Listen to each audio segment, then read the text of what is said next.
dia! Bom dia! Agora sim. Retomamos o encontro estadual de dirigentes e trabalhadores em saúde do Rio Grande do Sul, uma leitura sobre a nova CLT e as inconstitucionalidades da lei, chamando de imediato o presidente da Corte do Estado do Rio Grande do Sul, Paulo de Mesco, que vai falar sobre o novo sindicalismo pós-reforma trabalhista.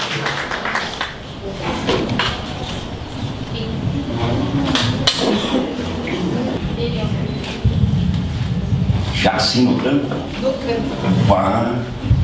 Bom dia, gente. Bom dia. Eu vi que estavam animadíssimas, fazendo os retratos aí, as recordações do encontro, né? E pelo que eu acompanhei ontem, o evento pelas novas mídias sociais, bombou, viu, cara? Eu acompanhei aqui a palestra do Rogério Fleischmann, um procurador, um dos poucos procuradores do trabalho comprometido, né, com um grande grau de comprometimento com os trabalhadores. Uma pena que não cabe em nenhuma mão os procuradores comprometidos. Vocês trouxeram um aqui muito importante, a doutora Beatriz, que me assegurou semana passada, numa audiência que eu tive no tribunal para tratar do tema do trabalho doméstico, a expansão, enfim, mesmo tanto derretendo as leis todas, o trabalho doméstico foi um azarão, né?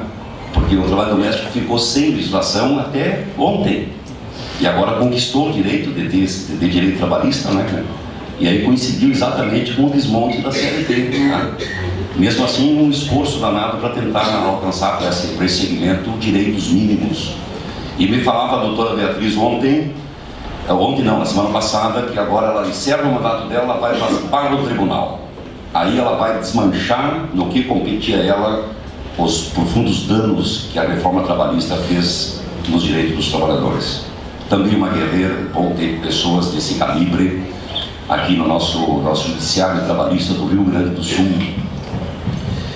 E dizer para vocês, queria, aos saudados e saudadas, parabenizar pelo encontro.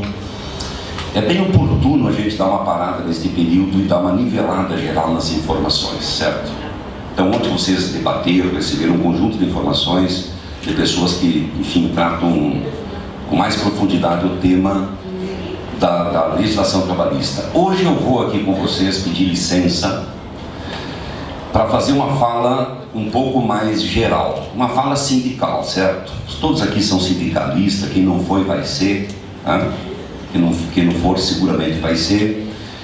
E eu vim agora já de uma jornada bem complicada, que estava junto com os trabalhadores do magistério, que nesta manhã, no 42 dias de greves, 42 dias de greve, hein, decidiram ir até a Secretaria da Fazenda. Então estão lá desde as 6 horas da manhã, polícia do lado, os professores do outro, uma fotografia muito difícil, né? 42 dias de greve, sem uma perspectiva de achar uma solução. E não é qualquer segmento, todos são importantes, mas é o segmento dos professores, entendeu? Que deviam estar em sala de aula dando aula, né? Como todos nós gostaríamos de sempre estar cumprindo nossas funções, mas a ganância e a pauta desse povo que está governando o Brasil, o Estado, Porto Alegre e os principais municípios do Rio Grande, decidiu que não. Decidiu que nós estamos num período que tem que arrancar o couro dos trabalhadores. Desestruturar as políticas públicas de forma que sobre dinheiro para eles fazerem os negócios com as coisas do Estado. Esta gente decidiu fazer isso. Que a gente define, portanto, como um período do auge do neoliberalismo. O que mesmo caracteriza o neoliberalismo? Se fosse resumir assim, período, assim, uma oração muito curta, o que define o modelo neoliberal? Estado mínimo.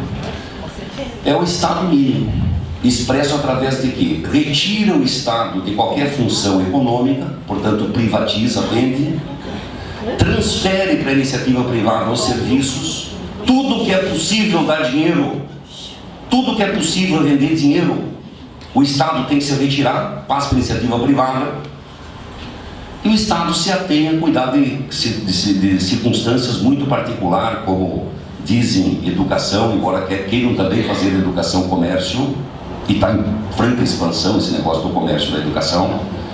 Enfim, o Estado mínimo se caracteriza por isso: a retirada completa do Estado de qualquer atividade que possa gerar lucro para alguém.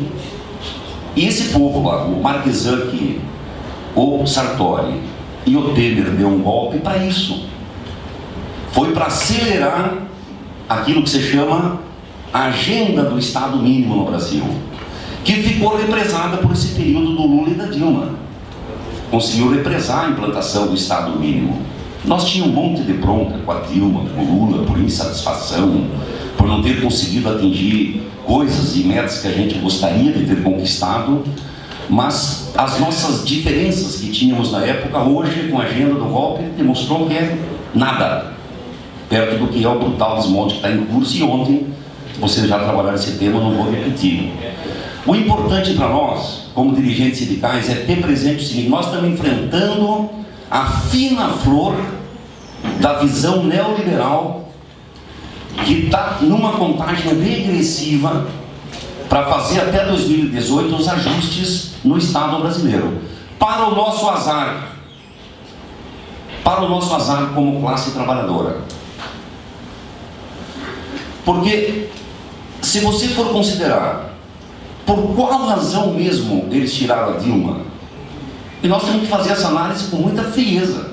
Não se trata aqui, está lá o cara da CUT, PT, CUT-PT, já está falando em política. Nós vamos ter que falar muito sobre política. É ali que solda e é ali que rompe a solda. Não tem outro espaço que tu solda direitos. Vocês conquistam no acordo coletivo coisas importantes, né? Mas ela estripa a categoria. As grandes conquistas da sociedade se resolvem nos parlamentos, nas assembleias legislativas, nas câmaras de vereadores, aí que sobra direitos, e aí que dissolve.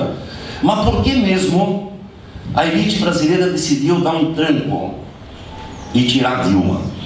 Que hoje passa a ser quase piada, né? Porque tiraram Dilma pelas pedaladas. O que é uma inocente pedalada, né? Uma inocente pedalada, né? Não tem nenhuma acusação de corrupção, não tem nada de tirar, né? Eles tiraram a Dilma porque, de fato, a elite brasileira encheu o saco de a gente expandir direitos. Anote o que eu vou falar para vocês. Desde que nós conseguimos derrotar a ditadura, a classe trabalhadora foi incorporando os direitos no Brasil. Em maior volume ou menor volume. Tivemos inclusive derrotas fundamentais, como foi no período do Fernando Henrique Cardoso, que implantou lá o fator previdenciário, quem não lembra o fator previdenciário, enfim, promoveu retrocessos. Mas a gente veio com maior volume no último período, acrescentando direitos, aumentando as políticas públicas, estendendo o direito à população. E os caras encheram o saco, porque no fim e curso o que está em disputa, o que é, para onde vai o dinheiro. Você vai para a política pública ou vai para os negócios dos bacanas? Para onde vai o dinheiro público? Essa é a disputa da sociedade. Essa é a disputa que nós estamos enfiados. É para onde vai o dinheiro. Se ele fica mais concentrado ou ele fica mais desconcentrado. E essa gente não tinha motivo para tirar a Dilma. Porque a pergunta que se impõe é o seguinte: quem tinha tomado um prejuízo com a Dilma? Vamos lá. Qual é o setor da economia que sofreu, digamos assim, uma desapropriação? Tá certo, a Dilma foi lá e tirou a fábrica daquele patrão e deu para os trabalhadores. Não, a Dilma foi lá e arrancou a fazenda daquele patrão, botou ele para correr e entregou para os trabalhadores. Qual é o setor que estava perdendo? É muito importante a gente fazer essa pergunta, para compreender exatamente quem são os nossos inimigos de classe. Que a gente nem queria ter inimigos, nós queríamos viver em paz, mas cuidando dos pacientes, atendendo as políticas públicas, nós queríamos paz. Mas nós estamos enfiados numa sociedade de classe, né? Que disputa o dinheiro público, e para isso vai tentar arrancar aqui sempre mais, com o menor tempo possível e com o menor custo possível. Mas aonde estavam os setores incomodados? Se nenhum setor da economia brasileira estava se dando mal, todos estavam ganhando, inclusive ganhando muito. Eu, pessoalmente, mesmo no período do Lula e da Dilma, a gente achava um absurdo os banqueiros ganhar o que ganhavam. a taxa de lucratividade é um negócio estrondoso. E os pobres começaram a ganhar também. Então, quem eram os incomodados? Se a gente não identificar isso, nós vamos fazer uma ação sempre um pouco, digamos, com o risco de a gente estar com os burros na água, de não ver corretamente onde está o inimigo. E aqui tem uma questão central, depois eu vou para os finalmente. A questão central para nós é que os setores incomodados, meu companheiro Milton, eram 3 setores. Eu queria repassar com vocês aqui cada um deles. Quem estava incomodado com esse negócio de expandir direitos, alcançar políticas públicas para os pobres, fortalecer o SUS, expandir o ensino técnico, expandir as escolas, as universidades federais, não estavam aqui no Brasil. Eles têm aqui no Brasil os seus puxa-sacos. Quem estava incomodado, primeiro, era o setor de energia, o petróleo. Vocês sabem que as grandes guerras mundiais do século XX foram feitas pela disputa do petróleo. É um dos pilares da ordem internacional, de ter a tecnologia e o controle sobre a energia.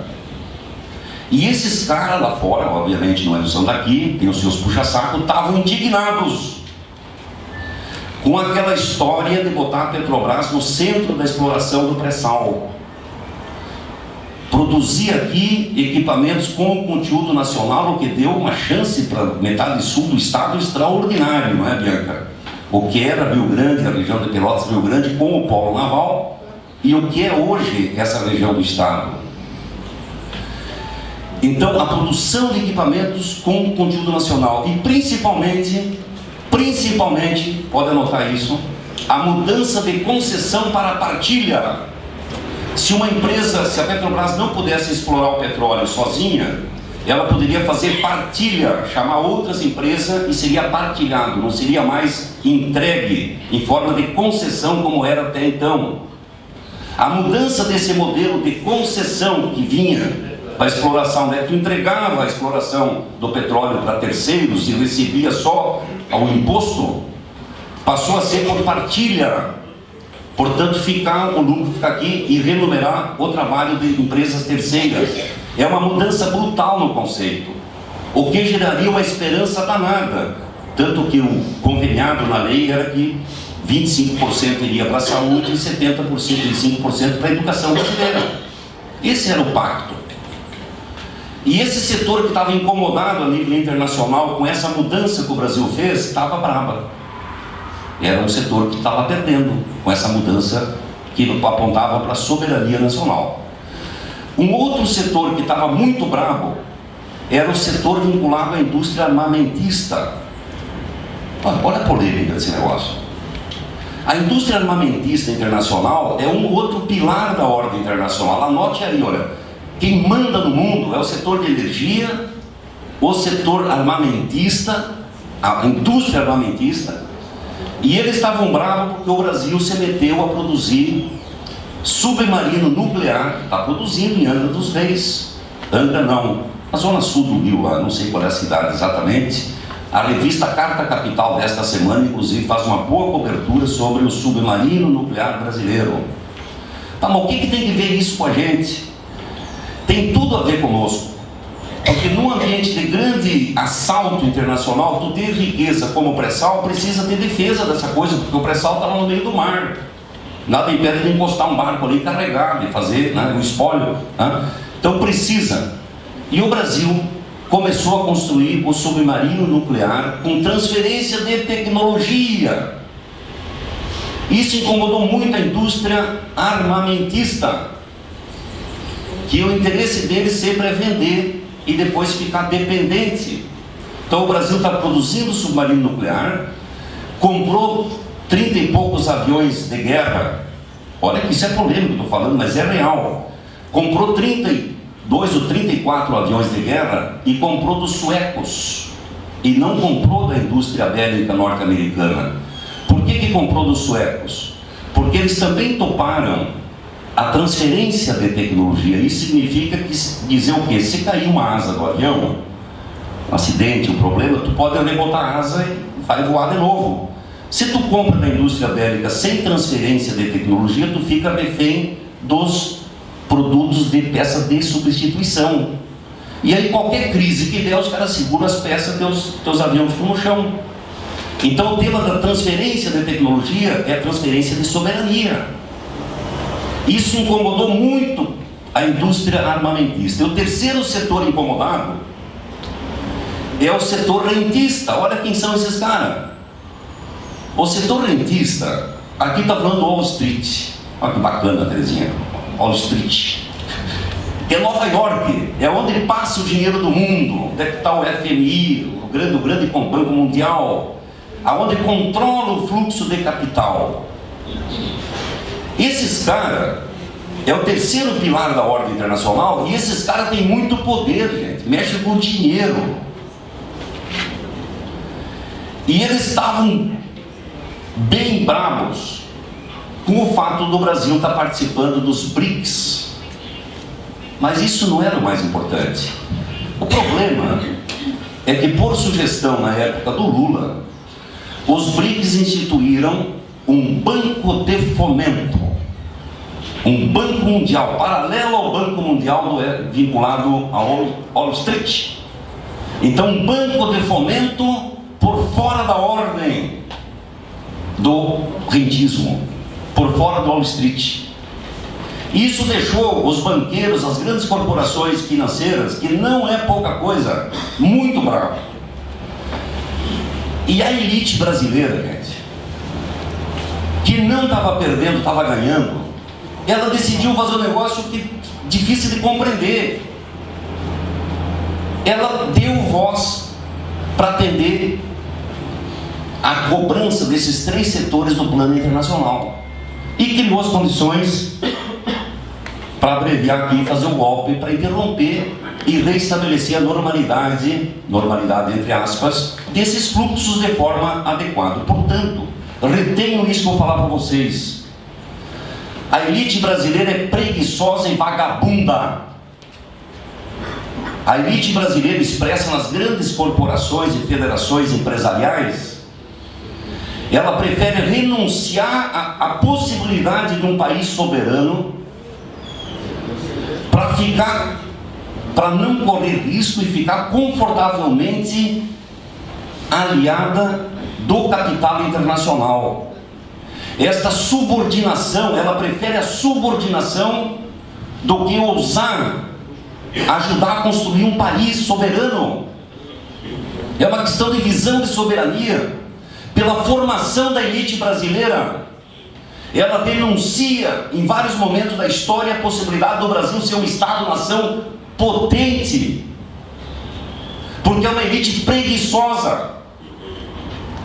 A elite brasileira é tipo um filhotão, um filho que você tem, que está com 30 anos, está resolvido, namora, traz a namorada para namorar em casa, dorme eventualmente na casa da namorada e não sai de casa. Prefere ficar em casa porque ele está no abrigo de uma proteção do pai, da mãe, ele está confortável. Prefere, portanto, a subordinação do que chegou na hora que a gente fazia. Só uma jovem aqui não me leve a mal, não estou falando aqui particular para ninguém, mas tem muita situação dessa, né? Então prefere a subordinação para ficar num ambiente de conforto e vai protelando para frente o que vai fazer da vida.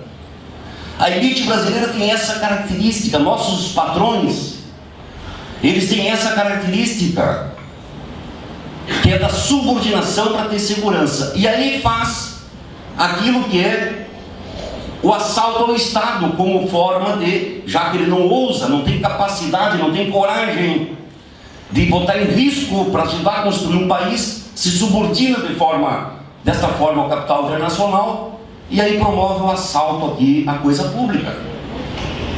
Aí justifica esse negócio do Sartori querer vender as fundações, esse negócio da redução dos orçamentos, aí justifica o assalto aos direitos e às políticas públicas, porque daí é confortável. Tu promove a mais-valia, promove a acumulação em cima do assalto ao Estado. Aí eu volto no modelo neoliberal de organizar a sociedade. Essa compreensão estratégica que a gente, como dirigentes sindicais, precisa ter e eventualmente escrever sobre isso para os nossos sócios, para o pessoal sacar onde é que está o inimigo. Porque você não acha que o inimigo são os políticos. E vão dar de falar mal dos políticos, e tem razões de sobra para falar mal dos políticos, entendeu? Mas não é ali que está o problema, entendeu? Circunstancialmente a política vai estar melhor ou pior, mas ali não é como é que é ali uma vitrine, mas o interesse, como diria o Brizola, é esse combinado que está por trás, e que a elite brasileira não ousa. E é histórico isso, fizeram isso em 64, atrasaram o Brasil 40 anos com o golpe militar. E eu lamento, tem um setor da sociedade que, por conta da violência e da corrupção, não pode ver um coturno que já cai de joelho na frente, né? Tem muito apelo esse tema da violência, tem muito apelo esse tema da corrupção, mas a gente sabe que por aí não resolve, né? Mas voltando aqui ao centro do que nós temos que conversar. Aí os caras saem para fazer o assalto, quer dizer, o filhotão fica ali pedindo dinheiro a mais e coisa e tal, né? O velho filhotão, 30 anos, bem acomodadinho em casa, e nós queremos que continue em casa, né? Todo pai e a mãe quer que o filho continue em casa, não é isso? Negócio real. Ocorre que vamos conversar sobre o assalto ao Estado, então. Porque o que foi a PEC 55, que o Temer encaminhou imediatamente após o golpe, que é o teto no orçamento, se não botar o setor da saúde disputar com o setor da Previdência, o setor da Previdência disputar o dinheiro com a agricultura familiar, a agricultura familiar disputar o dinheiro com os boludos do campo, com os fazendeiros.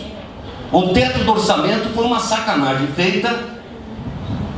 Bom, então o orçamento agora tem que ter a responsabilidade com o orçamento. Um teto, não pode, congela aqui o investimento.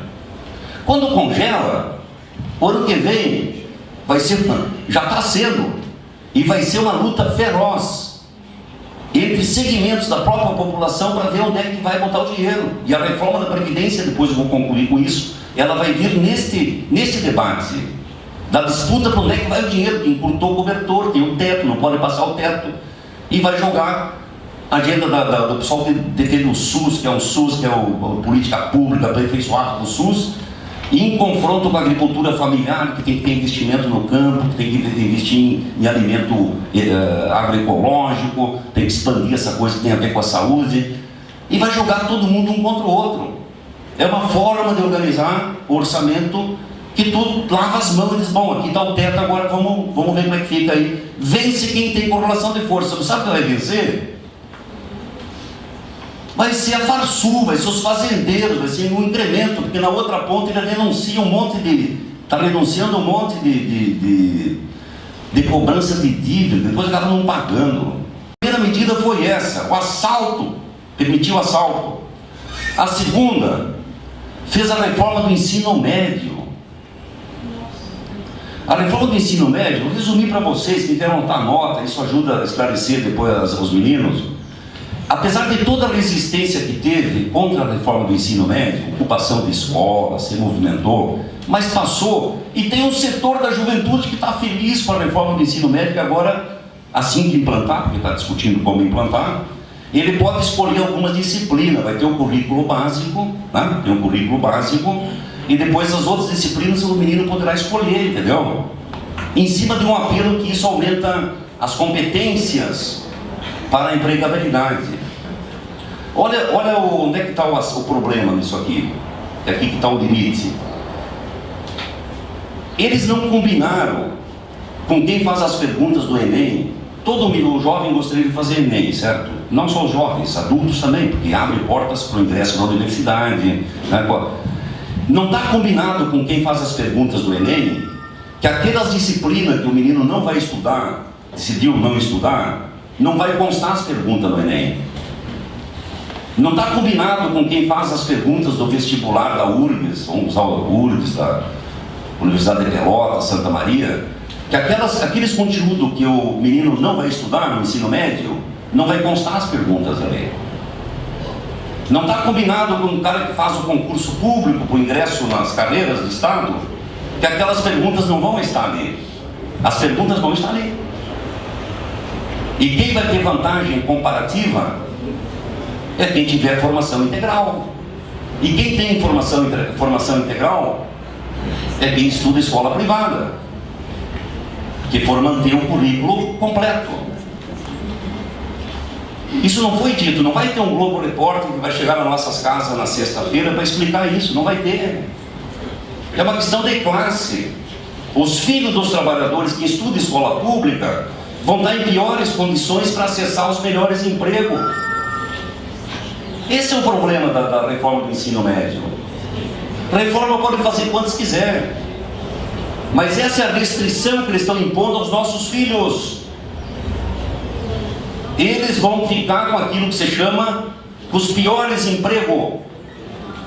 E se você olhar os empregos à luz da reforma da CLT, significa dizer que nossos filhos vão ser os precarizados. Essa é a reforma do ensino médio. E que tem muito moleque achando legal, que pode escolher uma disciplina. Esse é o assalto às coisas públicas.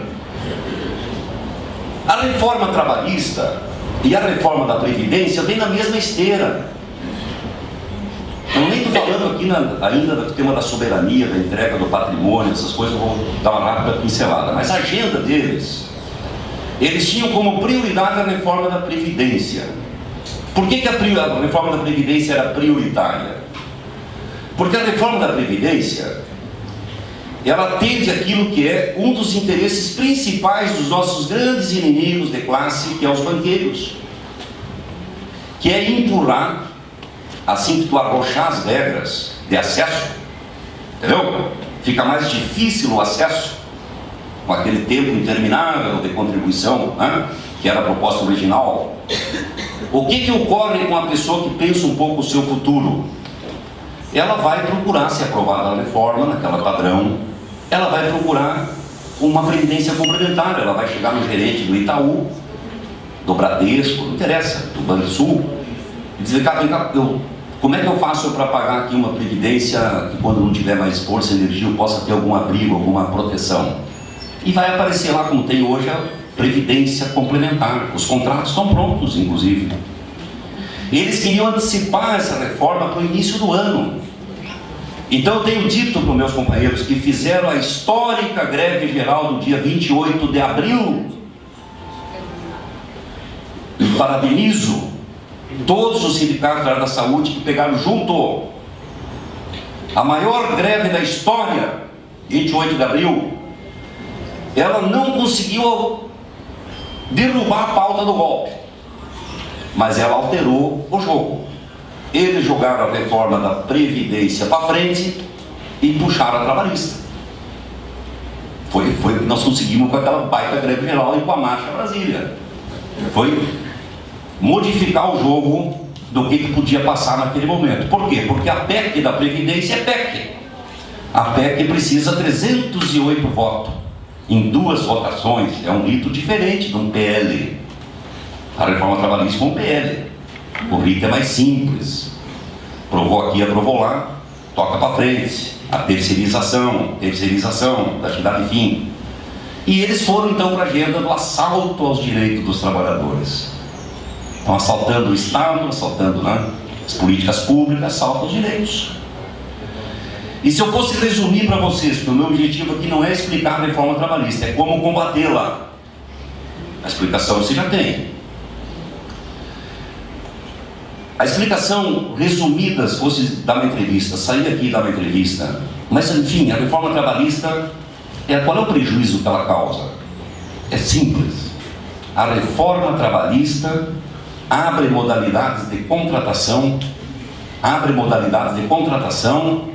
acabando com o conceito de salário fixo e jornada fixa, que é o modelo que nós conhecemos. Ou não é? A reforma trabalhista liquida abre várias modalidades de contratação com salário variável e com jornada variável. O que isso implica? Você coloca em vocês, não sabendo quantas horas vai trabalhar no mês, não sabendo quanto vai ser o seu salário no final do mês, que tipo de planejamento familiar, de futuro que vocês poderiam fazer? Mesmo com a bronca que a gente tem dos salários baixos, da briga permanente por melhorar o padrão salarial, a disputa por valorização, o que seria a vida de vocês se vocês estivessem num ambiente que não saberiam quantas horas vão trabalhar no mês e quanto iria receber no final do mês? Pois a reforma trabalhista, ela abriu modalidades de contratação com salário variável e com jornada variável, que era tudo o que queria essa elite vagabunda, preguiçosa que emprega no Brasil. O assalto aos direitos. Ela não acabou com as férias de 30 dias, porque é PEC. A gente nunca deu muito bola por ter o artigo 7º da Constituição. Eu recomendo vocês reencontrarem o artigo 7º da Constituição. Leiam, para explicar para os trabalhadores. É 34 artigos o capítulo 7º. É 34 artigos. Todos que diz respeito às leis trabalhistas. Que em 88, período de botar para dentro, de conquista, botamos para dentro da Constituição de 88. Ali tem as férias de 30 dias, ali tem um terço de férias, e ali tem outros 34 direitos, que eles não conseguiram acabar. Tanto com Almir Pazianotto, há pouco tempo, tem um mês e meio atrás, no Congresso do Agronegócio, olha só, no Congresso do Agronegócio, ele declarou a alto e bom som: esta reforma trabalhista foi muito tímida, porque continua o artigo 7º dando garantias de jornada, tá? Garantias para quem está trabalhando, garantias de férias, de um terço e outros direitos mais. Leiam o artigo 7º da Constituição. Porque eles estão preparando as condições políticas para liquidar o artigo 7º. Agora vocês anotem e pendurem num gancho que eu não vou falar agora. Se eles emergirem das urnas em 2018 com maioria constitucional, agora não mais com golpe, mas legitimado pelas urnas, o povo brasileiro decidiu que tem que ser presidente uma pessoa que diz: ó, nós já estamos modernizando o Brasil, queremos continuar modernizando, e o povo elegeu essa modernização que eles estão fazendo aí, que nós não concordamos com nenhuma. Se esses caras emergirem das urnas o ano que vem, legitimados, aí eles vêm para o ataque final. E o ataque final é o artigo 7º. Aí a reforma trabalhista que eles fizeram agora, que a gente está bravo e estamos combatendo ela, vai ser fichinha perto do que é a reforma trabalhista que eles querem. E eles não escondem, Bianca, que eles querem férias de 7 dias e depois mais um dia para cada 2 anos trabalhado. E falam que na China é assim, que no Japão é assim. Por que no Brasil a pessoa tem 1 ano na empresa e tem 30 dias de férias, e a pessoa tem 10 anos na empresa e tem 30 dias de férias? Isto, na opinião deles, não é justo. E olha que se botar essa conversa fiada aí, muita gente vai achar legal mesmo.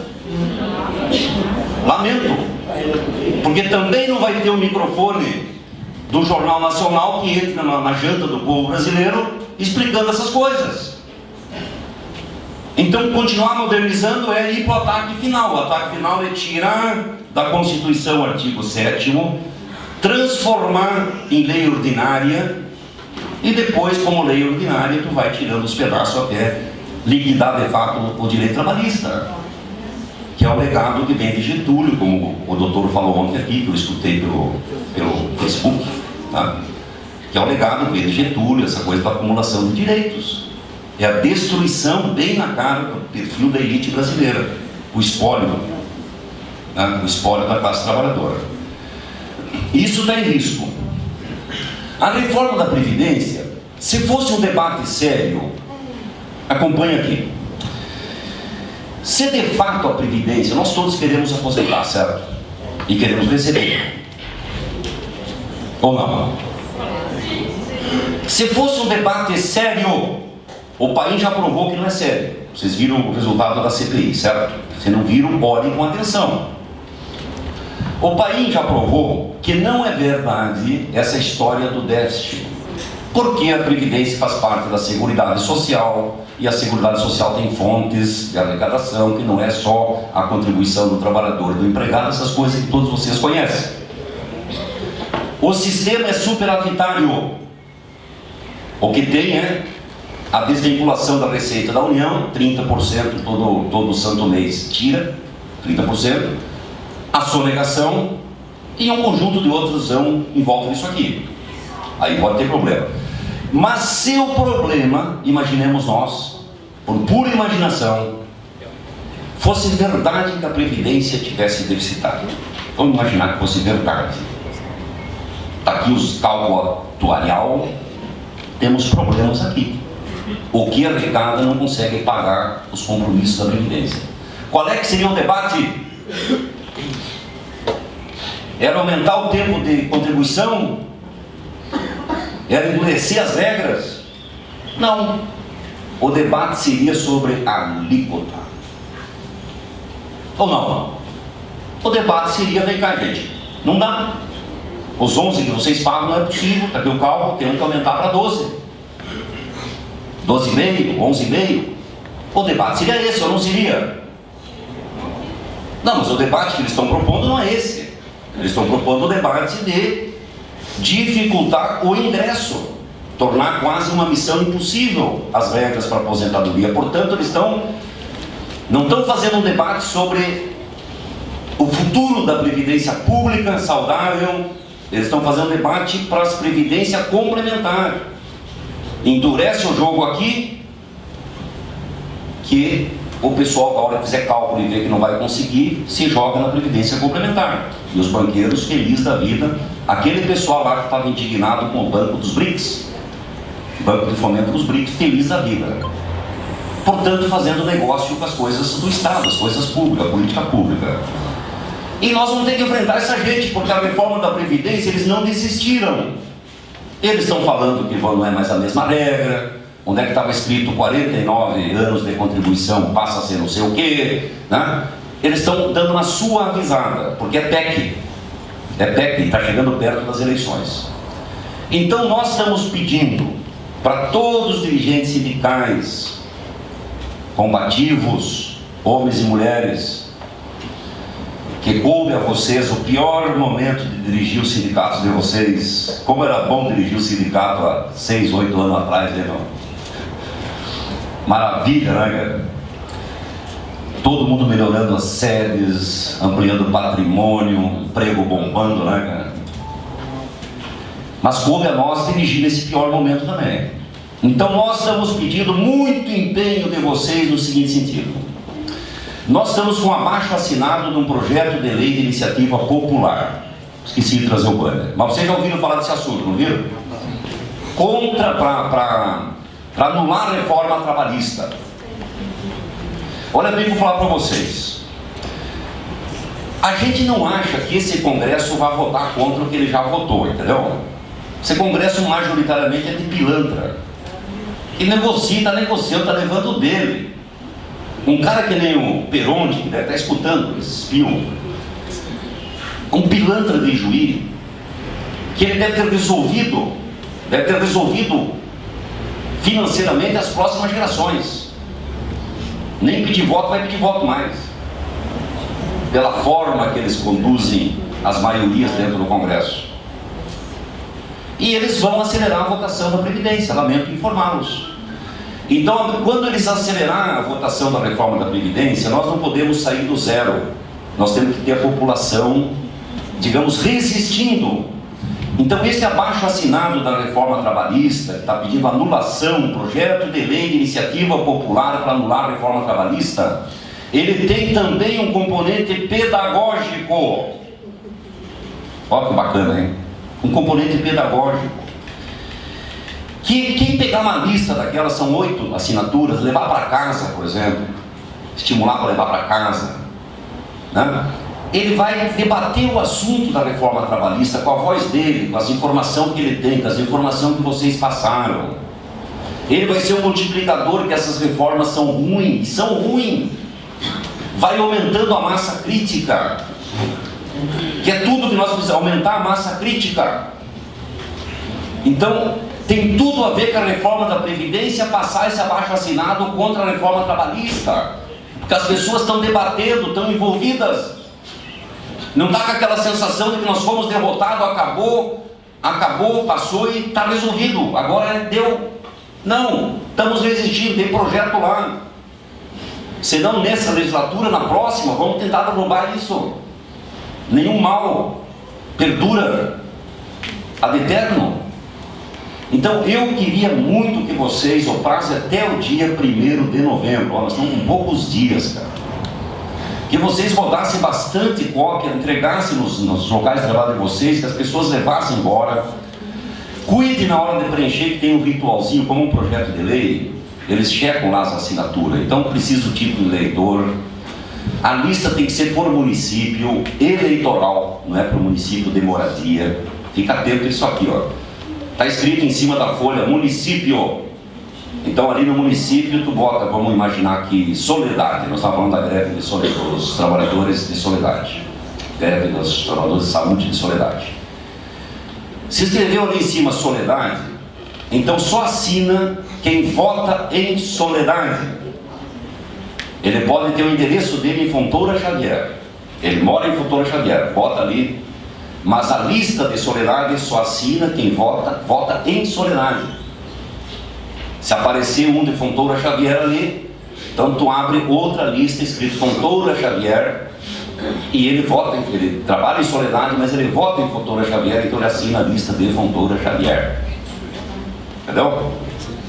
É um detalhe, mas é importante estar atento a isso. Vamos se empenhar nisso aí, porque em volta dessa coleta de assinatura, as pessoas estão se comprometendo em fazendo o debate, estão multiplicando as informações. A hora que eles vierem novamente com o debate da Previdência, nós vamos estar em melhores condições para enfrentar o debate da Previdência.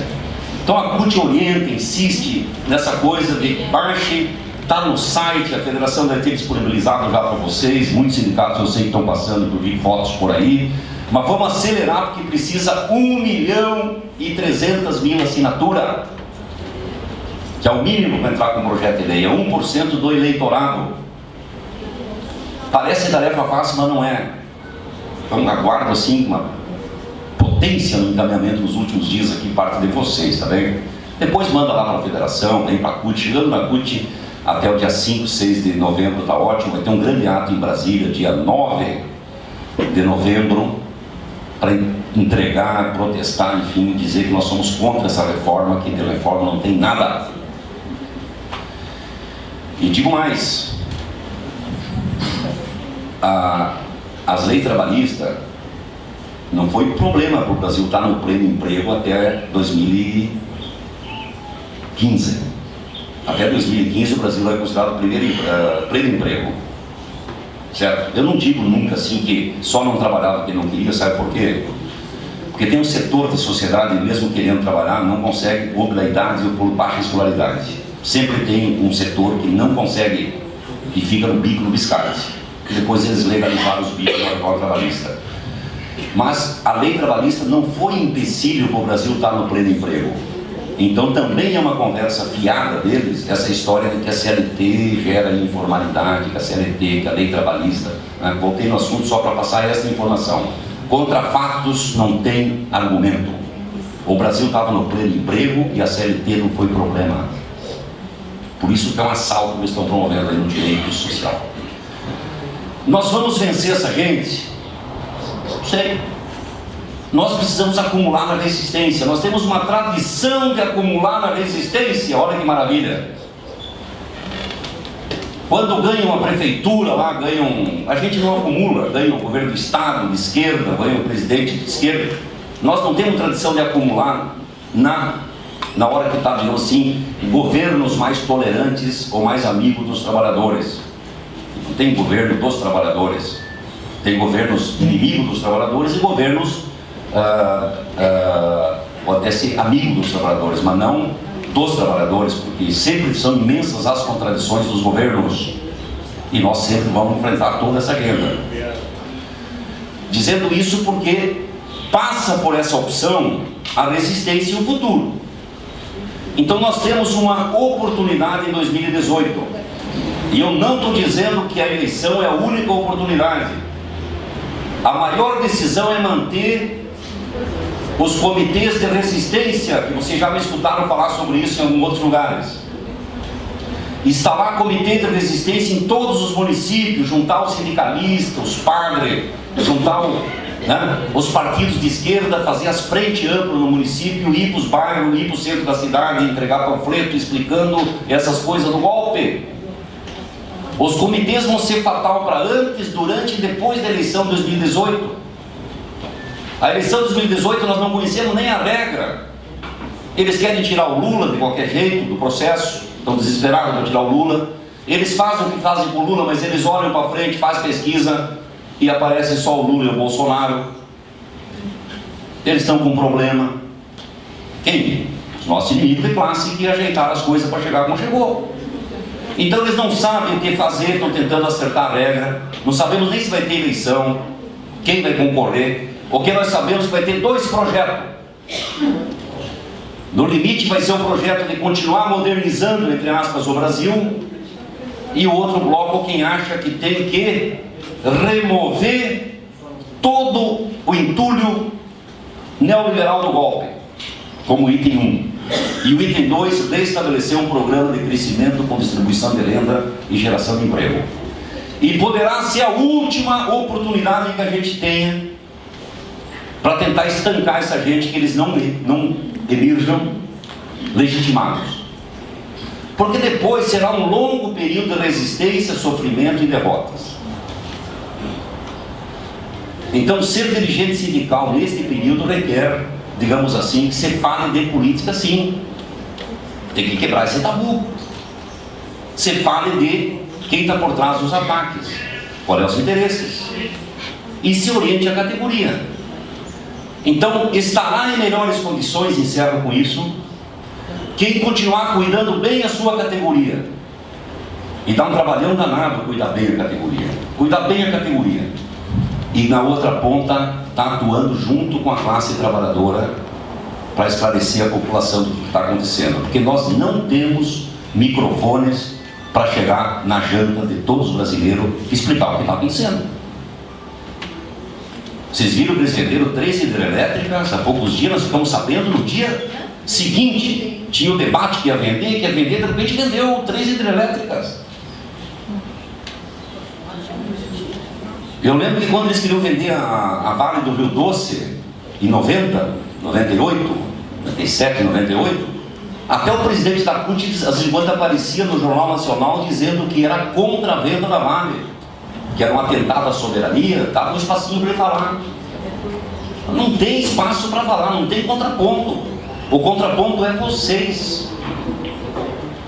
Então brigar menos entre nós e mais com quem interessa aí, que é os inimigos de classe, porque eles estão na moda, legitimados pelo golpe, e nós temos que tirar essa pauta da nossa frente.